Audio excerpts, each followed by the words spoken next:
Hello, lords and ladies. Today, I'm sorry I sound very happy because we are going to be talking about something that's pretty disturbing. It's the atrocities committed in Armenia. Was this a genocide or a massacre? So we have several objectives. Oh, actually, no. We have one main objective that I want to go through today. And that is an analysis of whether or not what occurred in Armenia during World War I was in fact a violation of the human rights of the Armenian people. So were they people who had their rights violated, their basic human rights? We have to keep in mind that, and pause it if you need more time to write, but we have to keep in mind that the term human rights is not really going to be one that is in fashion at this point in time. It's a concept that people have spoken about and written about. However, it doesn't really become a coined phrase and a buzz phrase until the Holocaust. So we are talking about this in modern terms, looking back at an event. So it is a bit of revisionist history here.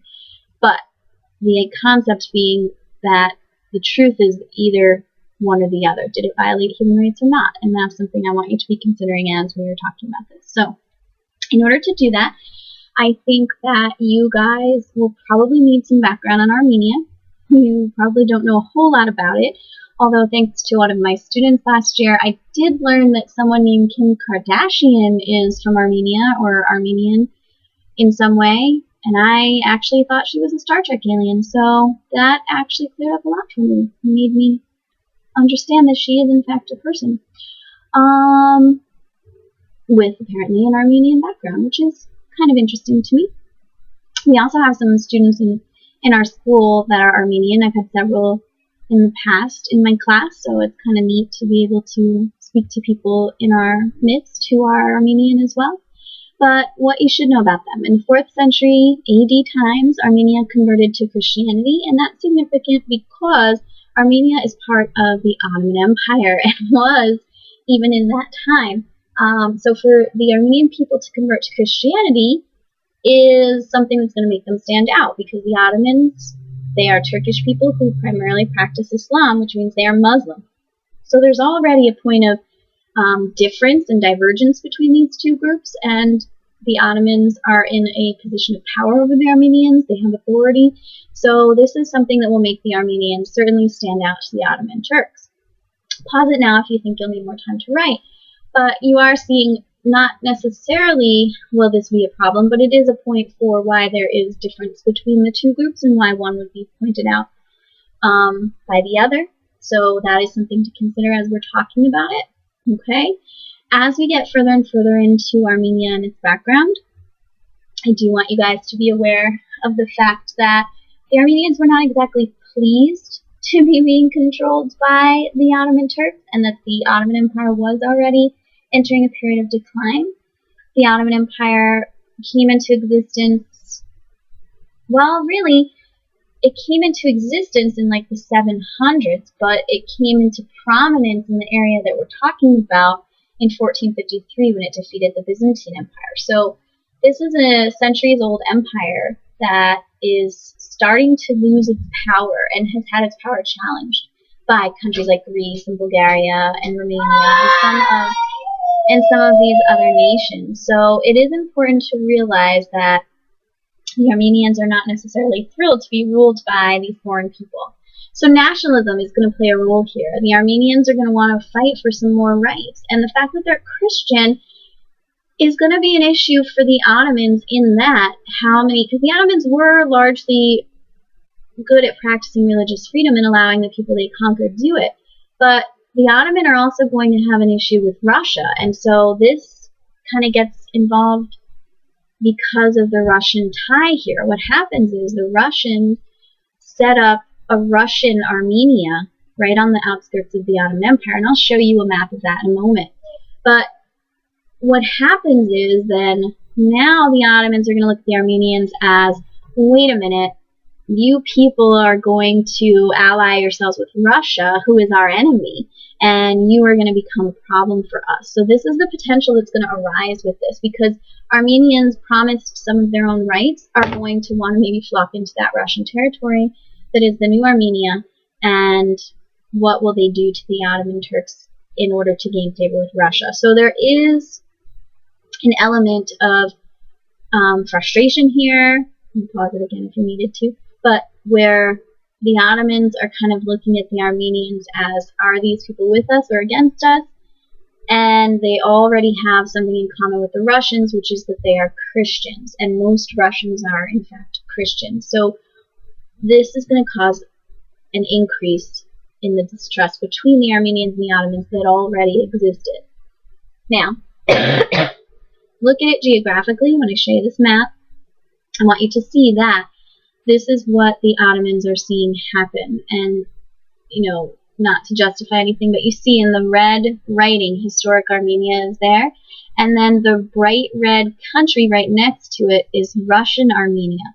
So you can see that this is somewhat provocative to the Ottoman Turks. They're a little frustrated. Why is Russia doing this? What is Russia's rationale in doing this? They had been fighting with Russia. World War I, you know, the Ottoman Empire is on Germany's side, whereas Russia is on the Allied side. So, you know, how does all of this come into play and deal and show us how the Ottomans are going to deal with the Armenians? So let's take a look now at how World War I kind of amplifies these tensions.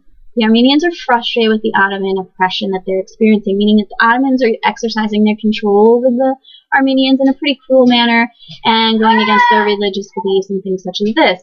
The Russians see an opening here, and they start recruiting Armenians to join their military, and thousands of Armenians do join the Russian military, and they start fighting against the Ottoman Turks in World War I.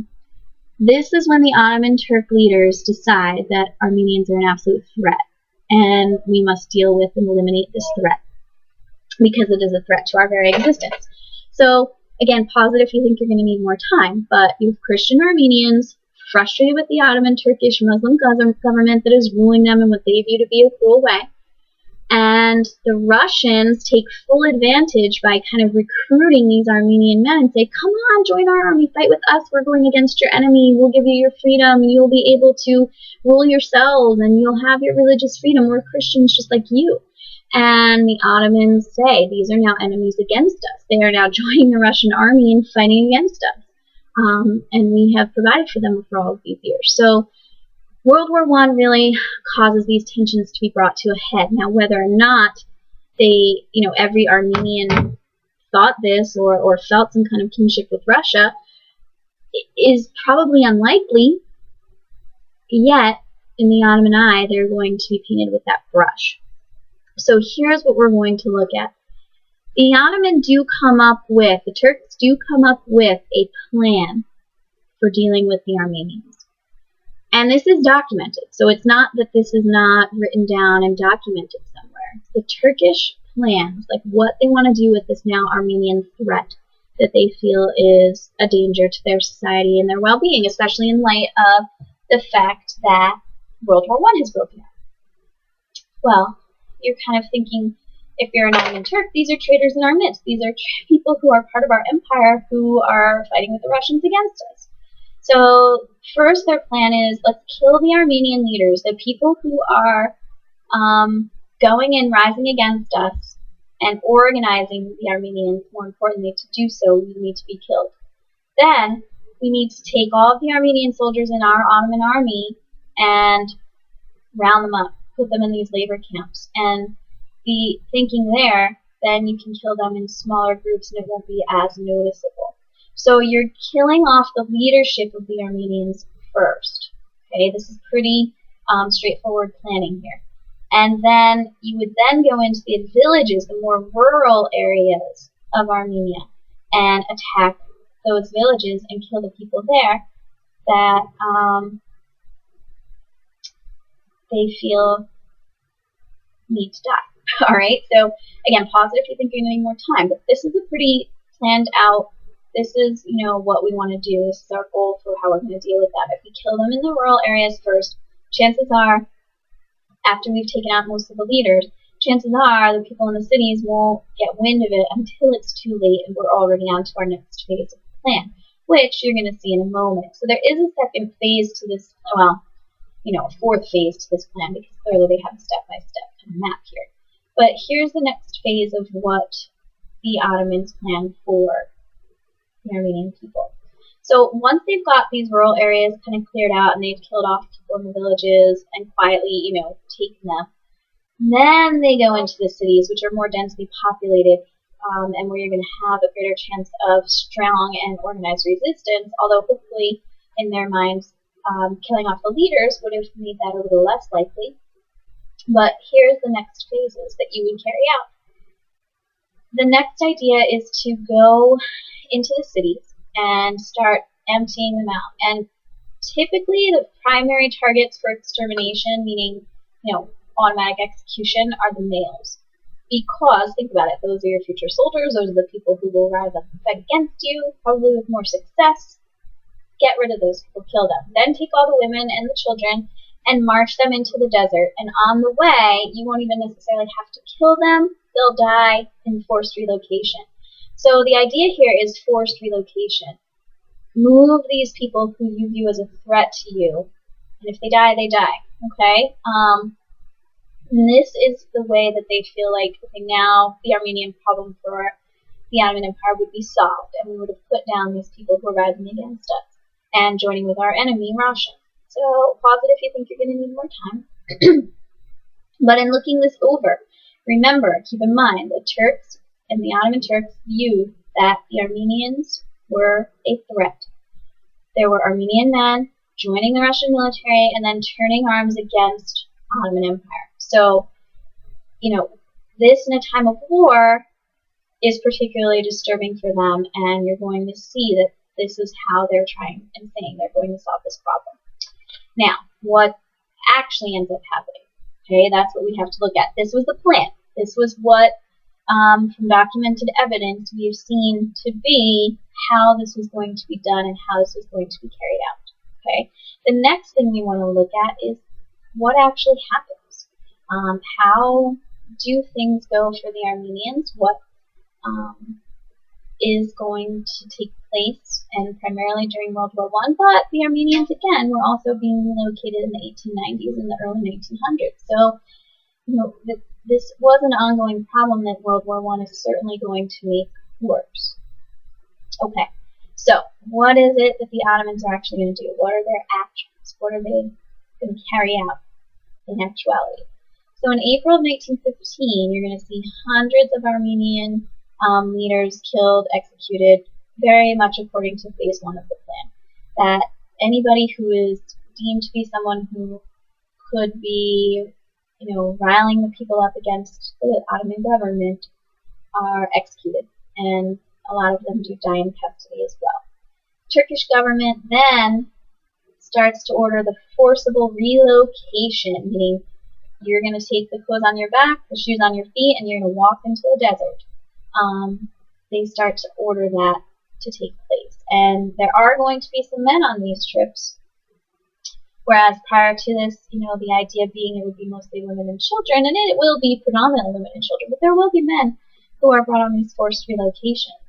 In this desert, you're talking about people who have no food, no water, nothing that they're walking through with them. So the conditions are going to be pretty horrific on these forced relocation marches into the desert for the Armenian people. Positive, you think you'll need more time. But this is how things start to get carried out. I'm going to show you a picture or two. And you actually saw one on the opening frame of this video where it's people who are forcibly being relocated.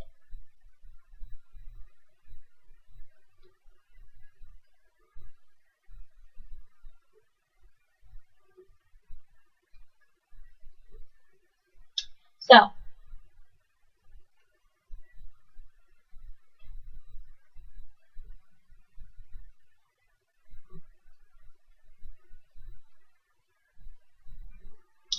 what we're going to see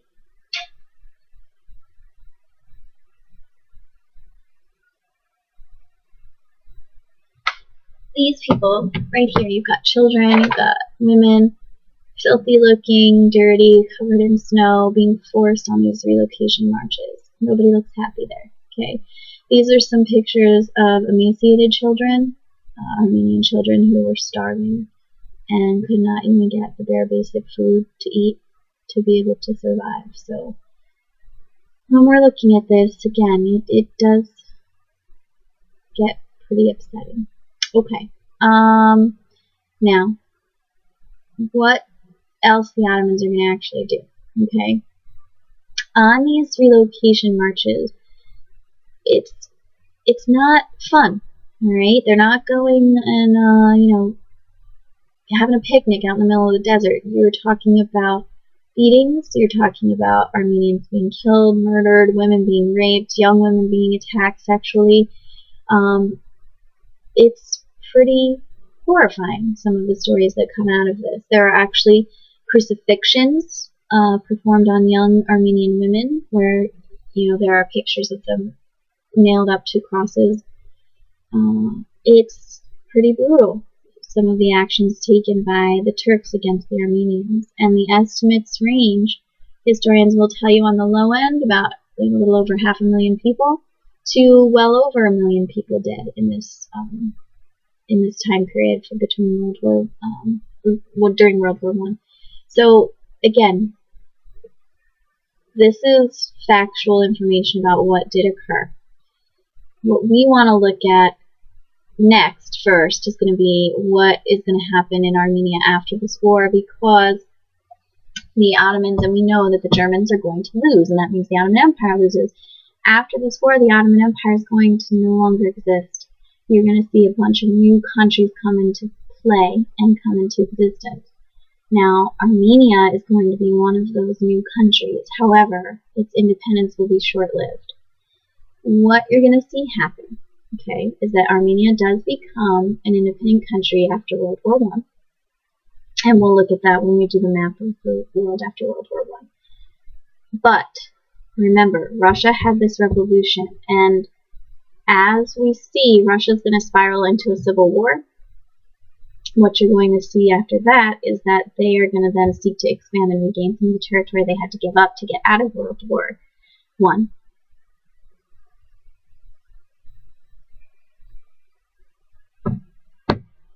When you look, Armenia became a republic of the Soviet Union in that aftermath, so it didn't really have its independence for very long. Even after the war and after everything that happened, to this very day, Turkey still refuses to acknowledge any kind of massacre or genocide against the Armenian people, stating that actions taken in wartime were justified and necessary for the existence. So there is no I don't know what the word you would use is, but there is no acknowledgement of this as being a genocide from the Turkish government.